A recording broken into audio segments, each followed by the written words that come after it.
And when Jesus talked about, I come from a place that's out of this world, and when he tells the disciples, I'm choosing you out of this world. He's saying, I'm choosing you out of this ordinary world, this everyday world that the rest of the community lives in. Yes, you still live in that community, but I'm choosing you out of that world into this other world as well. Until I came along, you lived just in one world, the everyday world of the senses. Now you live in another world as well, the imaginal world, because I have chosen you out of this world into my world. Jesus' world was the imaginal world.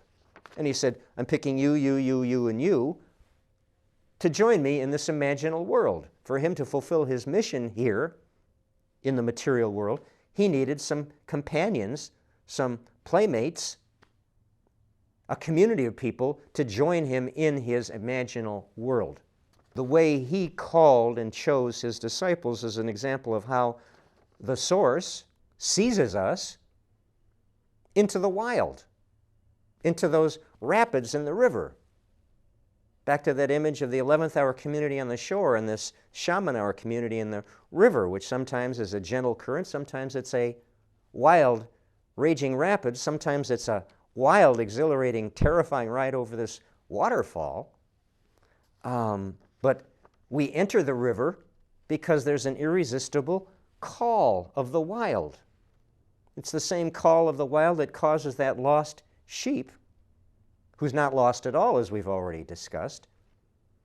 By the community standards, he has wandered off, but by the standards of the source, by the standards of the imaginal parallel universe, that sheep had an itch that he had to scratch, had a call, a command, a seizure that pulled him irresistibly into this parallel universe. The imaginal cabaret. Mary, sister of Martha, who we've referred to many times. She, in her guzzling of the Lord's presence, she answered that same call of the source, which is why she and her sister Martha lived in two different worlds. They were sisters living in the same house, but they lived light years apart because Martha was still just trapped in the literal world, the material world. Her sister Mary lived in that same material world as well, but she was focused on the only important thing, guzzling the source's presence. It was irresistible to her.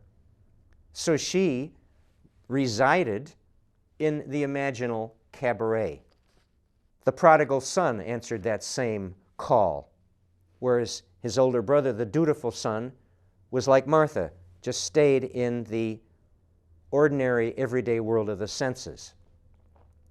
And the hero of Joseph Campbell's, all those heroic tales and legends, the hero, one of the universal motifs of the story of the hero is he leaves his ordinary existence, and often it's a very opulent existence. Often the hero begins as this prince.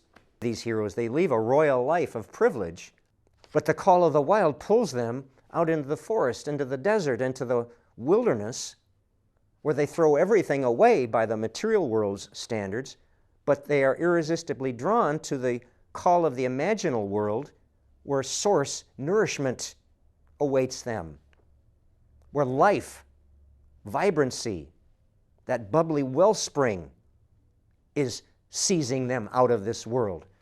All these shaman legends, and not legends, but how it actually happens. It happened with me and with other shamans that I know and have read about. You are seized out of this ordinary world.